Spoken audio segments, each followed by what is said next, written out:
Greetings, everyone, and welcome to Mega Life 21 Mayhem. I am your host for Mega Life 21 Mayhem, James Piranha Madonna, as they used to call me when I worked for pro wrestling. And this is a very special segment of Mega Life 21 Mayhem called Honest Craft Beer Reviews. And this happens to be Honest Craft Beer Reviews, the internet talk radio show on video. This is Volume 3. And why do I say Volume 3? Well, Volume 1 happened to be about beer basics with the founder and president of Honest Craft Beer Reviews, Mr. John Starad. And Volume 2 was a show that I did about, well, it was more or less about the purpose of why Honest Craft Beer Reviews was founded originally by John Starad, but Mr. Starad couldn't make it that day, so our official beer consultant, Mr. Red Rooster, took over, and we did a show. Now, Volume 3, we have John Starad back again. And John, how are you doing? Good, James. Actually, I wanted to have a little bit of a surprise announcement today. I've sworn off beer. I'm not going to be drinking anymore, and I want to start a neo-prohibitionist movement. You are abstaining from. I couldn't resist an April Fool's Day joke. Oh, okay. Well, you had me fooled because you look very. Yeah. You did it with a straight face. You look very serious when you said it. Yeah. You definitely have me fooled. That's about the only time you'll ever hear me say anything like that. So. But yeah, we're doing great here. It's a beautiful day here in Camp, Georgia. It's a little bit warm for first day of April. It's mid-80s, but we've got some working out in the garden, getting the garden planted, planting those tomatoes, and cutting grass, and all kinds of great stuff. So well, I have my asparagus is coming up, and I got garlic chives. I like perennials because you just plant it once and they come up every year.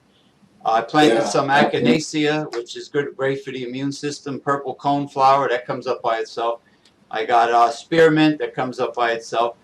I have hot pepper plants that are three seasons old. What happens is when the weatherman announces a frost warning in the fall, I immediately take the big pot of hot pepper plants, habaneros or whatever. I put them down in the basement next to my saltwater nano reef little aquarium, and the full spectrum lighting from the aquarium keeps the peppers, alive all winter. And then I just put the big pot back out, when the weather gets nice, and they blossom and the peppers come out again. So I have like hot peppers in the freezer from last season. It lasts me all year. I made my special Hellfire chili the other day. I used the habanero from my garden, and I make pretty good chili in a pressure cooker. And for those that can't handle it, well, I have to lay back on the hot peppers because of my family members here can't handle it. But anyway, spring. It's an unseasonably warm spring. And the pollen count is high, and of course it's probably due to global warming, which would probably sell more craft beer, more high-quality beer. The sales would skyrocket. But, okay, now, myself and Red Rooster, we touched upon a little bit, just skimmed the surface about the primary purpose of yourself starting Honest Craft Beer Reviews. And, of course, this is Volume 3. Now, I'll let you take over and give your opinion of your view on why you started the group, why it was founded by yourself, and of course it took off by leaps and bounds. It has grown tremendously. There are people out there who really get under Red Rooster's skin as well as myself. And, Can you tell? Can you tell that? Yeah, and take over. I want you to explain in your own words of what inspired you to start the group from the beginning, from day one. Go ahead, sir. Well, so this has been a sore point for Red and I for quite some time now. As you know, we've been craft beer enthusiasts for decades now. And, in the early days, you didn't have the sort of pandering that you have going on today. I don't think there's anything wrong with brewery offers you samples. If they come to you and say, hey, I'd like to send you a sample, would you like to review this and give your honest opinion? And then you review it, and you admit in the review, and you make it clear that this was a sample provided to you. Uh, you know, um, that's okay. I don't think that happens a heck of a lot, and even at that point, I think, in my mind, the reviewer is. There's always the thought that if I'm too negative, I'm going to stop the gravy train. Nobody's going to come to me with free beers for review if I say their beers are not all that great. So, we touched on this very briefly in episode 1, and then Red did a great job talking about it last week. He talked about, my one of my pet peeves is the restaurant reviewer. Red talked about that, and you think about it. This is why newspaper restaurant reviewers, nobody knows who the heck they are. As Red said, you walk into a restaurant, they don't know who you are. You pay for the meal, so you can include that in your restaurant review. When you look at a newspaper restaurant review, you see usually they use the dollar signs, and they'll go from $1 sign to 84 to show you how pricey the restaurant is.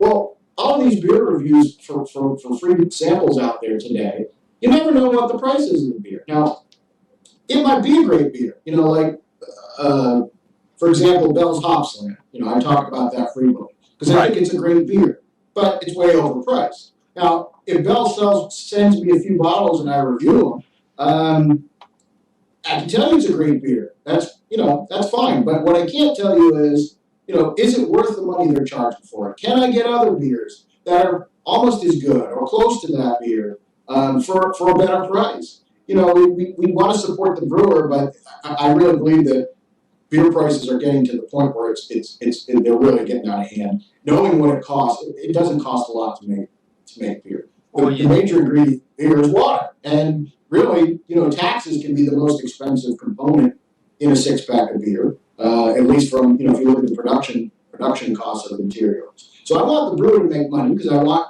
that he's going to eat too, but I gotta have some money left over to feed my kids as well. And these beer reviews that are out there where there's no consciousness of price because I'm not paying for the product, I just don't think they're as helpful as they could be. And then you go to the point of you see more and more reviewers out there on YouTube and with blogs and things like that are they're blatant about we'll free samples, we'll accept free samples, we'll review free samples. They're practically begging for it. And again, I think you're in that position where I don't think you're going to get an honest review when you're getting the beer. You look at if you want to get beers that you can't get in your area and have a brewery send it to you, that's fine. But Red came up with the excellent idea. Why not take what you would have paid for the beer and donate it to a charity? That way everybody gets. You can give your honest opinion. A charity gets a little bit of money, and you get to try some beers that aren't sold in your area.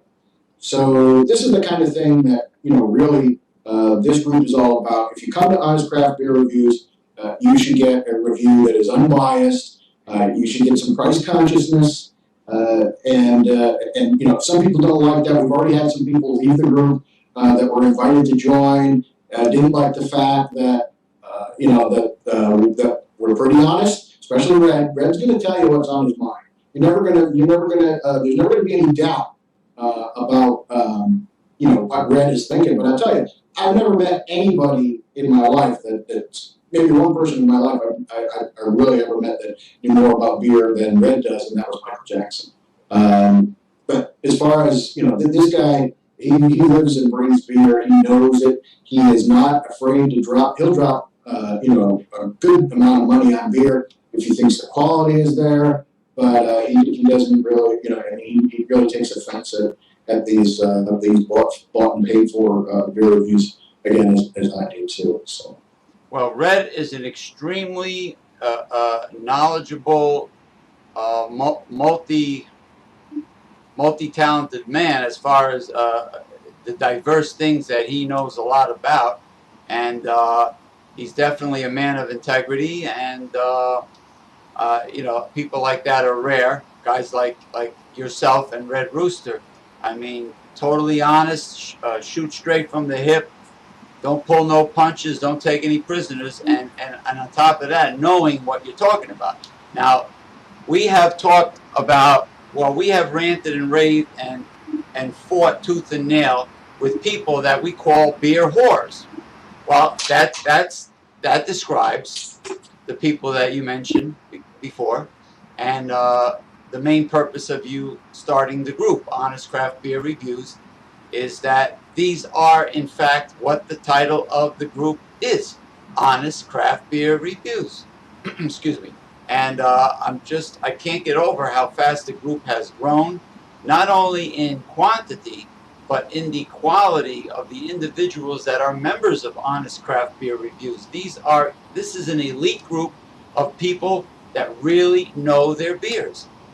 I mean, they are, and I think, and more than that, you know, I mean, you don't have to be an expert to be part of this group. If you're new to craft beer and you're just, you know, you're learning the ropes, I'm happy to see people that are, you know, beginner to moderate experience level with beer joining the group and posting, you know, short reviews, just maybe initial impressions or links to reviews that they've posted elsewhere. This is what we want. We want people to come and talk about beer, and we want those honest reviews. If you want to come and learn about beer, absolutely, we're here. We'd love to talk to you about it. There's no snobs here. We're not gonna laugh if you pronounce beer wrong. I've done that myself.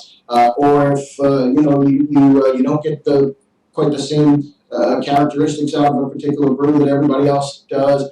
I think you know everybody's tastes are different, and everything's open for discussion in this group. So. Well, I did my best to give a very short, articulate review on that Polish porter that I was drinking and getting bombed off of and burping like crazy. Zawik. I know the Polish have a different way of pronouncing it. It's Z-Y, what is it? Z-Y-W-E-I-C. Zawik. I don't know. I'm sure there's a better one. Yeah. And I gave a short review of it, and you know, it wasn't sophisticated like some of the videos I see on your group, but you know, I basically said that it was very bitter and it was stronger and more full-bodied than Guinness Stout, and it had the bitterness, which is probably the emphasis of the hops. I'm not an expert. I'm only taking a wild guess. It's the hops that makes the beer bitter, and that the alcohol content most likely was higher than Guinness, because Guinness never got me buzzed like that. No, Guinness is not. If you're drinking draft Guinness, it's not. It's actually lower in alcohol than Budweiser. It's only about 4.5% or so. Oh, that's why the Polish porter knocked me on my ass. Okay. But that one, yeah, that one is that's a Baltic porter, so that's going to be a little bit stronger. Oh, without a doubt. Yeah. I mean, here's the thing. So you don't have to be an expert. You know, as long as you're honest about your review, then your opinion has as much value in the group, and I mean to the beer world in general, I think, as mine, for example, or Red or Chuck Triplet. I mean, when you think about it, somebody else like you, you know, and maybe they don't have as much experience with them, but they're new to a beer like that, and they're sorting out the bitterness and maybe a little bit of alcohol warmth, some roastiness from the dark malts, those types of things, some fruity esters that the yeast throw off. Now, initially, you're not going to know where those things in the beer come from, but you still might taste them. You might say, hey, you know, I taste some coffee or some chocolate or some licorice. Now, you know those things, so you know they're in there. So another guy or gal comes along, and they're not quite so experienced either. They see, you know, your honest review of the beer, and they say, well, you know what? He seems to like some of the other beers. You know, he says he likes Guinness, he likes Harb. He likes Sam Adams, for example, and he likes this beer, even though he's not a dyed-in-the-wool connoisseur and admits as much. But so maybe I might too. So I think that's another area where anybody can add to a group like this. Yeah, well, and you guys are perfect gentlemen. Like you said, you don't mock anybody out that is a novice, a beginner, a neophyte. I try to articulate what I notice about the beer in as sophisticated as I could, because I'm not a beer expert, but I do know that basically beer is high quality water, hopefully, barley, and hops. And some of the Asian beers, I notice a sake flavor in it, and I think they might use rice. Like Yeah, some of them do. Budweiser uses rice. That's a famous ingredient in Bud. Yeah, but that's designed to lighten the taste of beer. Yeah, like yeah. It's good that you can see it's in there. Like the Chinese beer Qingdao or Kirin from Japan, I noticed that sweet sake kind of flavor, and I'm assuming that rice is their ingredient. And I think the old Rheingold beer that was sponsored for the New York Mets, I think they used to mention corn being used in the formula. Rheingold, I believe they did use corn. I know Rolling Rock did, and actually for macro lagers like Bud Miller and Coors, those types of beers, corn is a pretty common adjunct. It's really all it is it's a grain that's used in addition to barley in the mash. But in the case of the macro brews, the reason they use it is to make a lighter beer. They want a beer that's less offensive, that you can sit there during a ball game and drink 18 of, so that they can get you to come back and buy another 18. We prefer, and that's fine if that's what you like. I mean, I'm drinking right now. I've been out drinking a Narragansett. It doesn't have, Narragansett is a much crisper, cleaner, maltier beer than the ones I was talking about. It doesn't have that adjunct flavor to it. It's not as big and bold as Sam Adams. But I've been out cutting the grass, working in the yard, and a crisp, refreshing beer like this it's a good solid Pilsner. But some people, if you like Budweiser, you try a few other beers, you just don't like the bigger tasting beers, that's fine. Everybody, you know what your taste is. But, my opinion is, I look at it like food, right? Whatever my favorite food is, I don't want to eat it every day and eat nothing else. So I like to have different kinds of beer. I like stouts and porters and fruit beers and pilsners and double box and the entire spectrum. There's lots of different flavors that you can get out of beer. Oh, now especially the list goes on, and there's always I always notice new flavors and exotic flavors. Beer has definitely come a very long way from ancient times. But when you say the mash, I noticed that the grain composition of the mash for beer is very, very similar, if not identical, to the grain composition of the in the mash for making whiskey, because barley is the basis, right? Yep, same thing. Barley really, you start with barley malt, then you turn it into wort. The wort in hops is, in beer is hopped. They don't hop it for whiskey, but you take that same concentrated barley malt mash, and then with whiskey you distill it and concentrate it even further. Yeah. So. Well, with Scotch and Irish whiskey, it's more or less barley or single malt, or barley malt, and then with bourbon, I believe it's corn, right? Or do they blend it now? Yeah, it is. Yeah, you can use corn and bourbon. Like Jack Daniels, when they use the word sour mash whiskey with Jack Daniels, that is a combination. Yeah. I'm not as familiar with whiskey. I know that I'm pretty sure that there's still some malt in there, but I imagine you could have a pure form.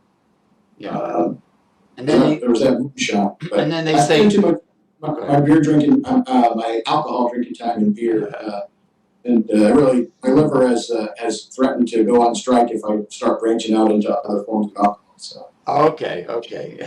Yeah, because I know they use words like with Jameson's Irish whiskey, they use terms like double distilled, triple distilled, and so on and so on. Then you have your Johnny Walkers and your Chivas, your 25-year-old scotches.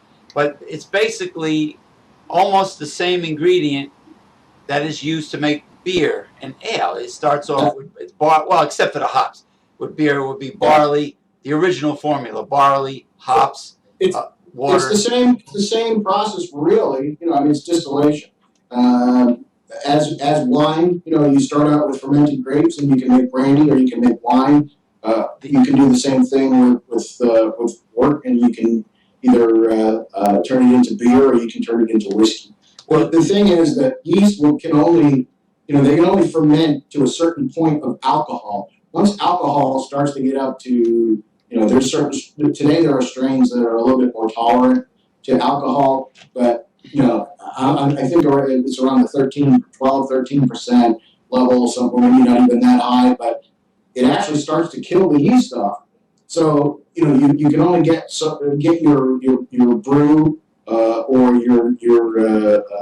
your wine so strong, and that's the end of it. So what they have to do from there, if then you want to make whiskey or you want to make brandy, and you distill it, you remove some of the water and you concentrate the alcohol. Well, the fermentation process with wine, beer, and many things. I was watching a documentary where the ancient Incas of Peru ferment a beer-like beverage from corn. I think they call it chicha or chichka or chicha. Chicha. It's a simple, very simple, basic, ancient way of fermenting a corn mash. I guess they boil it for a long period of time, and they let it cool down. And I don't know if they add a starter to it, but according to what I saw on the Travel Channel, they didn't add any starter to it. And now, traditionally, the brewers would be women.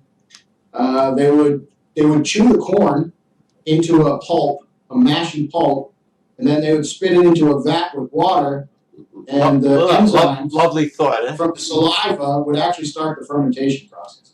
Well, they would start a conversion. They would start a conversion of starches to sugars. Of course, there's also natural sugars in there, but that would allow the yeast to go to town on it and start to work its magic and turn it into a corn beer. Well, it's funny you mention that, because on the Travel Channel, the Amazonian, the Indians of the Amazon did the same thing with cassava or yucca, as they say. They would chew it and like a spittoon, and they would spit it. Yeah.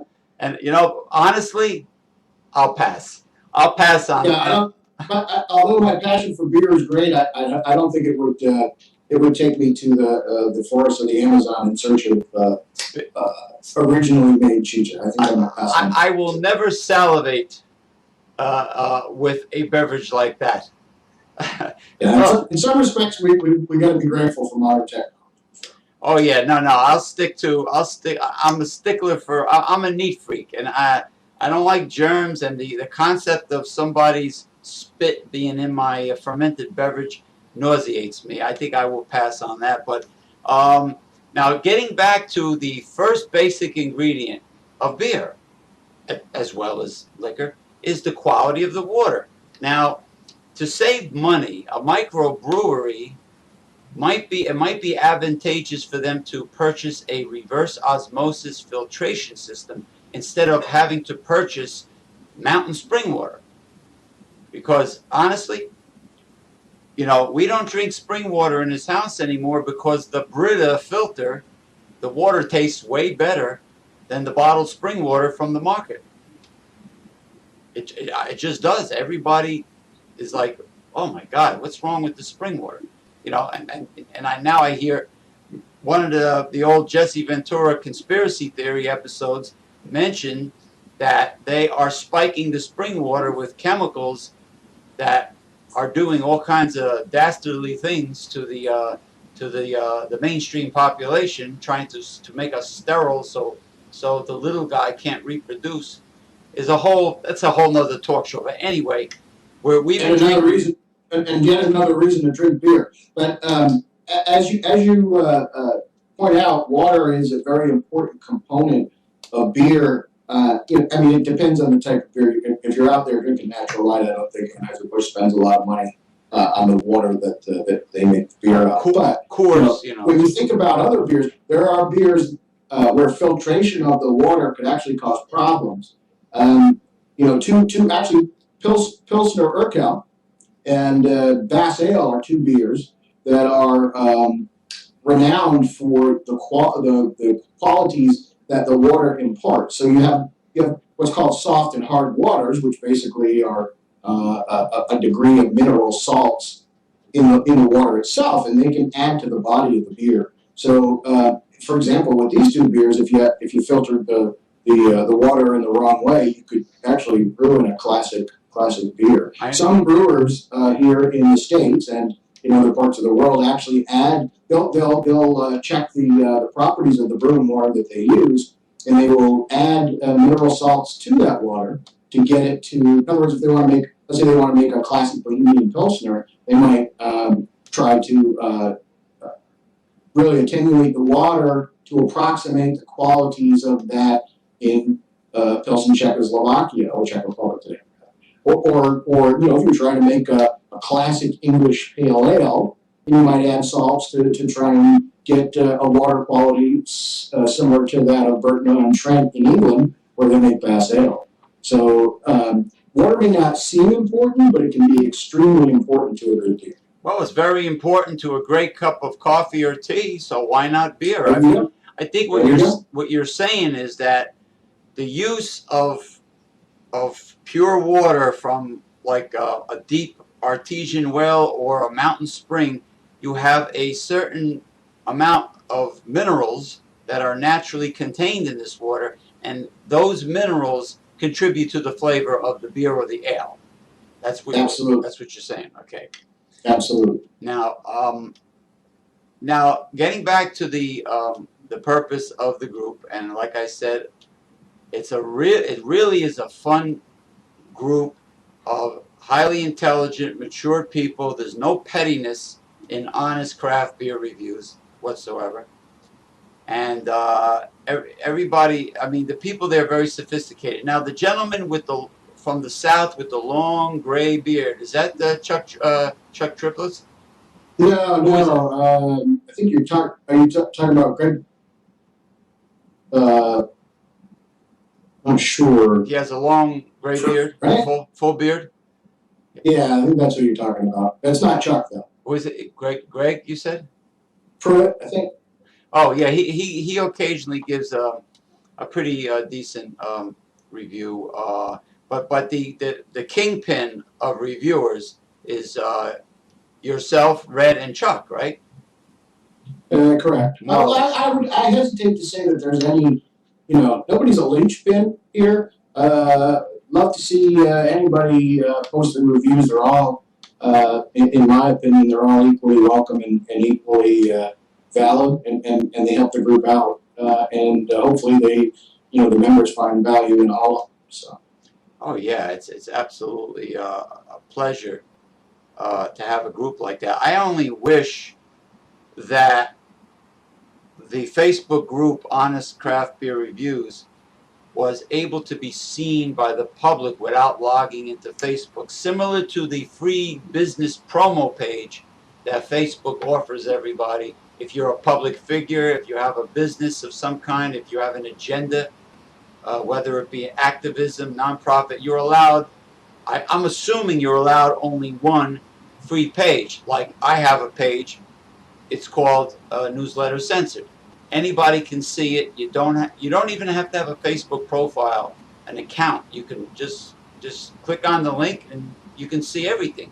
And you can put photos and links and posts are there. And I just wish someday they did that with the established Facebook groups, because to have honest craft beer reviews available for the entire world to see without having a Facebook account, would be a great thing. But right now, you have to have a Facebook account. I know multitudes of people all over the world have that, and they are able to see it, enjoy it, attempt to join it as long as you behave yourself and you don't act like those other people that Red Rooster and myself were duking it out with from the other beer group that is not nearly as sophisticated as Honest Craft Beer Reviews.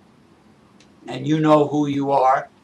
The names they have are not complimentary at all, and it perfectly matches their personality.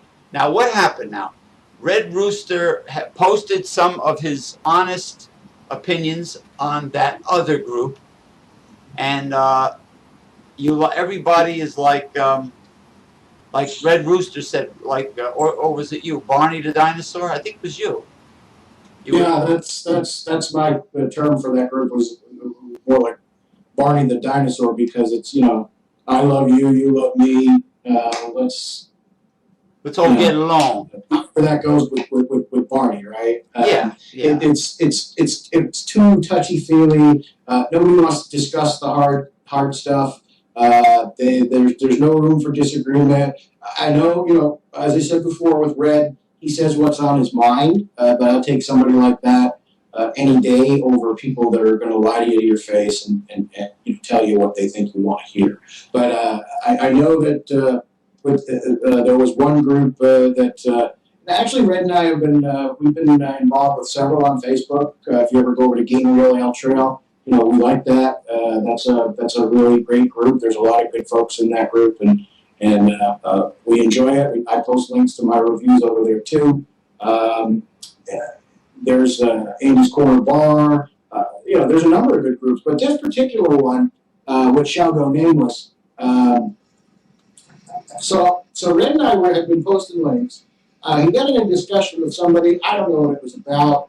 To be honest with you, he just messaged me one morning and said, "Hey, I got thrown out of that group."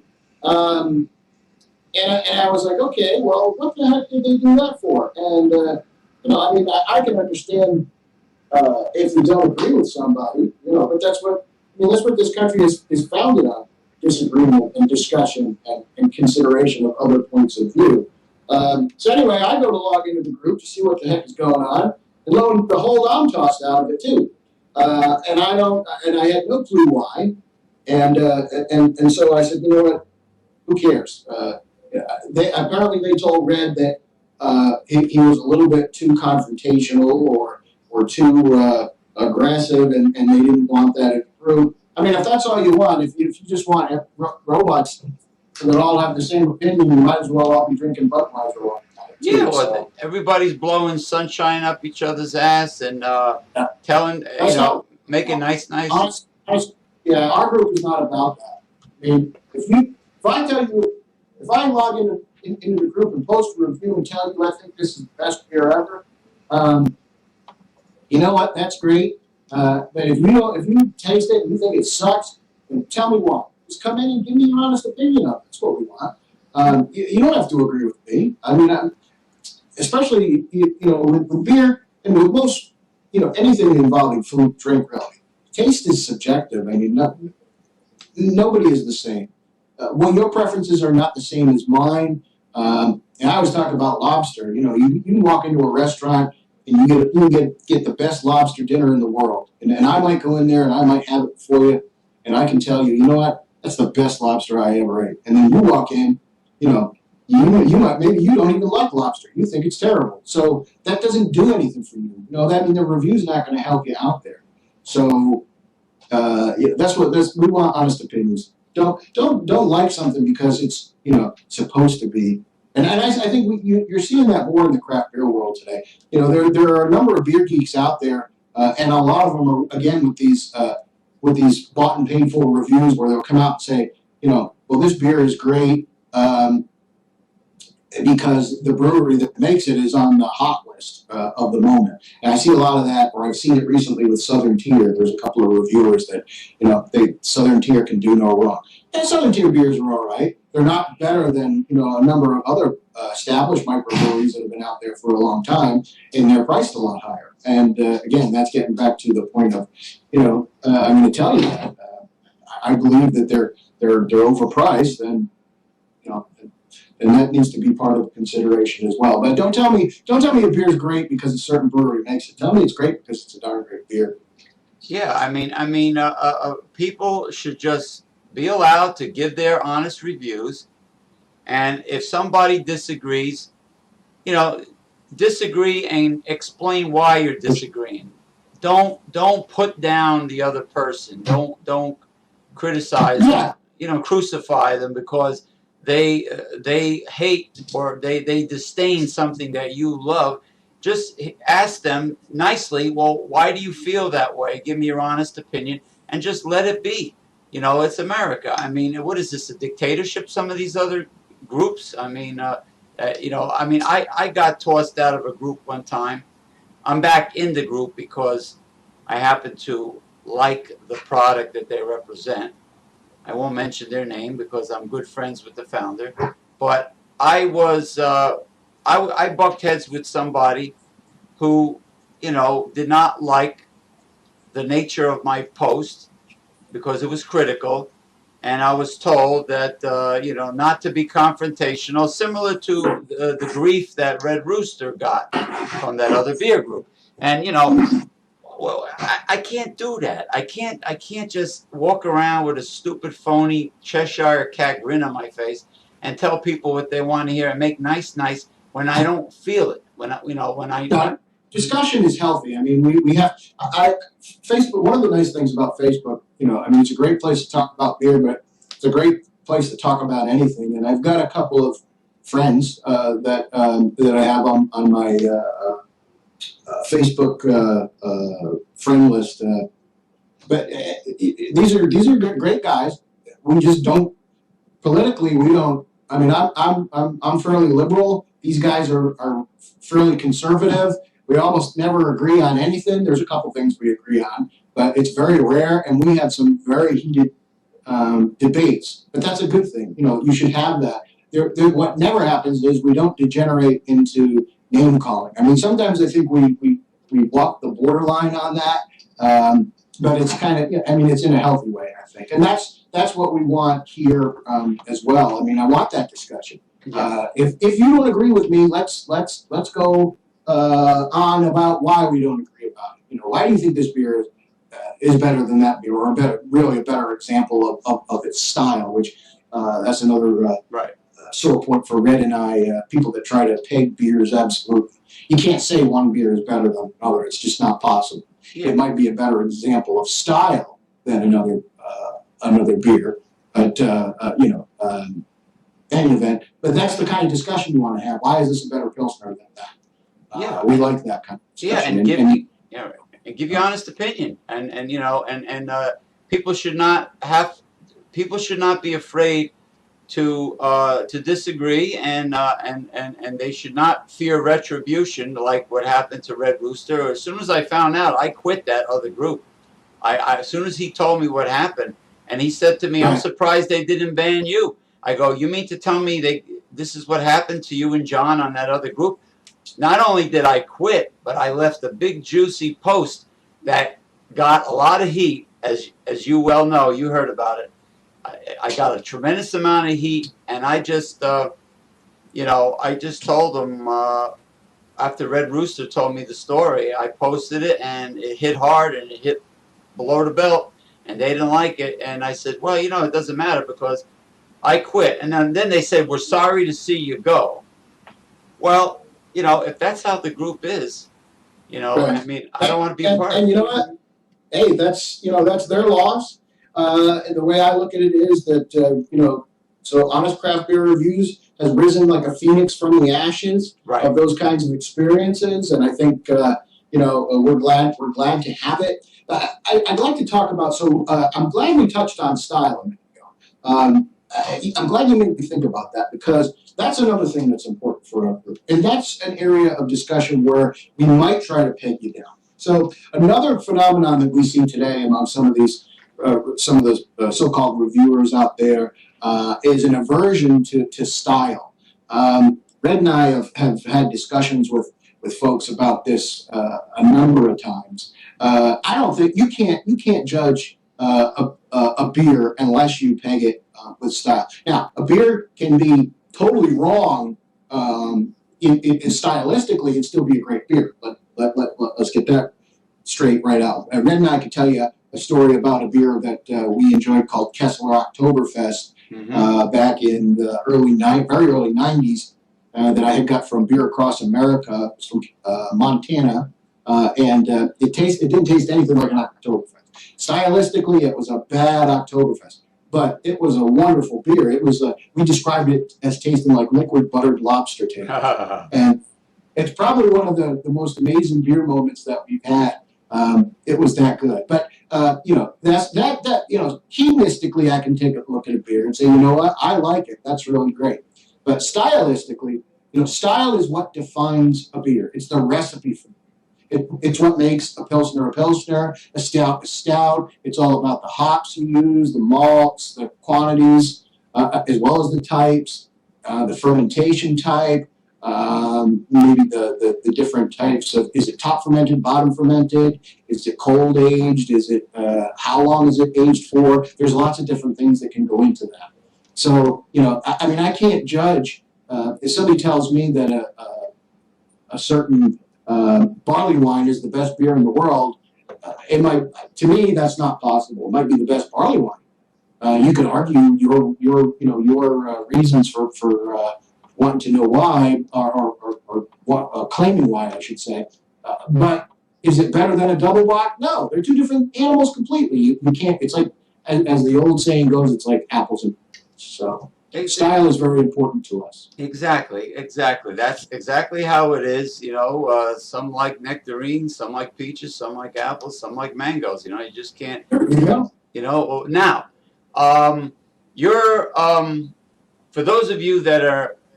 For those of you beer enthusiasts from the group that do not know this, before John Starad mentioned that he is progressive liberal like myself, and he bucks heads with conservatives, with right wingers, and I am the same way. I have been doing for many years now a progressive liberal internet talk radio show, also on video and through the pirate radio network, and now live stream, and it's on YouTube also, called Progressive Discussions. And I do it with my partner, the Reverend Dr. William J. Eisenman, who has like 4 PhDs, and he has a newsletter called Newsletter Censored, which is newslettercensored.com. And it's very hard-hitting, and you can check it out on Facebook. You can actually, if you Google Mega Life 21, everything comes up. And I buck heads all the time. John, I get heckled. I get heckled all the time over on YouTube under the shows. People say vile things, and see, a lot of conservatives, what they'll do is, if they don't have any facts, if they don't have any cold hard proven facts to back up their, which I call their ideology, because if you don't have any proven scientific fact to back your views up, it's just based on ideology, and that's how they are. They can't prove anything like a progressive can. A progressive will come at you with hard evidence. A right-wing conservative will try to drown you out, take away your microphone, be a political bully, shout at you so you can't be heard, and call you names. They result in name calling, and this is what I get from the other side. Similar to that big, that obese dirigible that unfortunately we have as the governor here in the state of New Jersey, Crisco Christie. But you would make an outstanding guest on for a political show too, because you seem to know what you're talking about, and so does Red. Red is very strong opinions, and with a lot of knowledge to back it up. I don't know if he's conservative or not, but I know me and you share the same politics. So anytime you want to do something political, let me know. But the glasses up above your head, you have some, not all, I assume, but you have some of your collectible beer glasses. Yeah, I've got about 200 glasses in my collection. Wow. And these are, so that's three. I've got 3 shelves. Actually, we're remodeling this hallway, We bought this house a few years ago here at Canton, and my glasses they've been in closets, but I couldn't relish the thought of that any longer. So I've got 3 shelves here, and then you can't see, but there's 3 more I've got up, and I've got room to put more. I've got about 90 glasses up now, but I want to put all of them up, and then of course that gives me room to buy more. But don't tell my wife I said that. No. But anyway, yeah, I've been collecting these for. I've got some that go back to probably I started collecting beer glasses in about 87, 88. So I've got some that go back to some breweries that no longer exist back in those days. I've got some one rare Hope Lager glass. I've got a very interesting glass. Show us be careful now, but show us a couple glasses up front close to the camera so that people can view it. I'm assuming you have more shelves on the other wall. Yeah, I do. I have about 6 shelves up now. This is an old. I got this from Red back in the '90s. He got this in Norway. Mac All glass, and that's a Norwegian. I've never tried the beer, but this is one of my most prized glasses. Okay. It's supposed to be a great beer with. I think Michael Jackson said he ate them with seagull eggs. And really? I've got this one. He got this one over in Belgium. It's a Scotch ale glass. Yeah, that's right. Turn it. Yeah, make sure the logo is facing the camera. And did you see it? Did you get see it? Yeah, I saw it. Kind of hard. There you go. I got it. Yeah, just be careful when you grab them. I don't want anything to happen. This is on wood. My chalet. Very rare. It's a German style Steinmaß. Wow. But it's these are the types of the 1 liter drinking glasses that they use in Oktoberfest. You see the German barmaids swinging 6 or 8 of them all over the place. You mean the Fräuleins? Yeah, the Fräuleins. The Fräuleins. So this is Sierra Nevada. This is was only done for the Taco Mac chain here in Georgia, and actually I got one. Wow. You bought it was like $15. You bought a liter of it full, and you got to keep the glass. So it was a really great deal. I got one, and then the next day I went, but they would only let you have one per day. Went back and got Red one the next day. So we kind of trade beers and glasses back. Very impressive. You know what? You have a good camera like I do, because those beer glasses are coming over crystal clear with the colors are great. Everything's great. So if you have any others that you would like to show our group and the universe, because this will be seen worldwide. This will be uploaded onto live stream and as well as YouTube. So everybody. Yeah, just a couple more. I've got this old Oldenburg that I got at the brewery in Fort Mitchell, Kentucky. Oh wow. This was the brewery's not there anymore, but it was the site of Oldenburg's beer camp. Red and I attended that together, and that was lots of fun. Wow. And then I've got this one because this is one of my very favorite beers, Celebrator Double Bock. Very pretty glass. From Iyengar. So, fun hobby. They look good on the wall, and they're great beer on. I mean, this is really going to be a treat for Volume 3 that people are going to see some of your prize collections, and as an example, and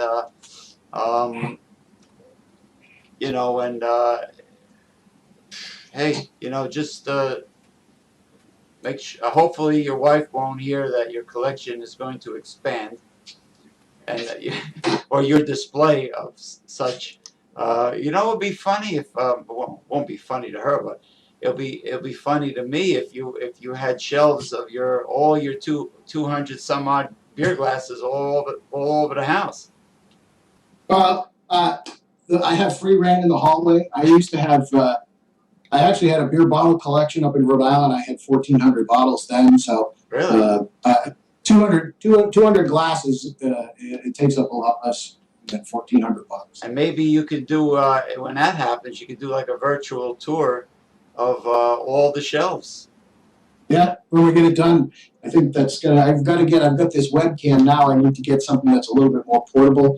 We want to start doing some on-site stuff at brew pubs and Taco Macs, and such. So Well, I use I got mine online, and I know I would check companies like Newegg and is it microcenters.com, Newegg.com has got some good prices. Best Buy has some great prices. I yeah, have that's where I got this webcam. This is a Logitech 1080p webcam. So, yeah. See, I have but I need something that's a little more portable.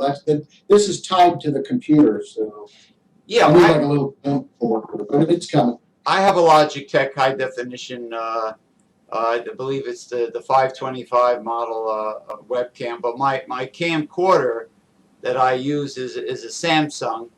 I have my eyes on the new Sony high definition camcorder, and of course they have become more compact. Just like with computers, they have become more compact as they got better. And um, you know the software. Well, the software that comes with the Samsung is CyberLink or CyberView. CyberView. It's a great software.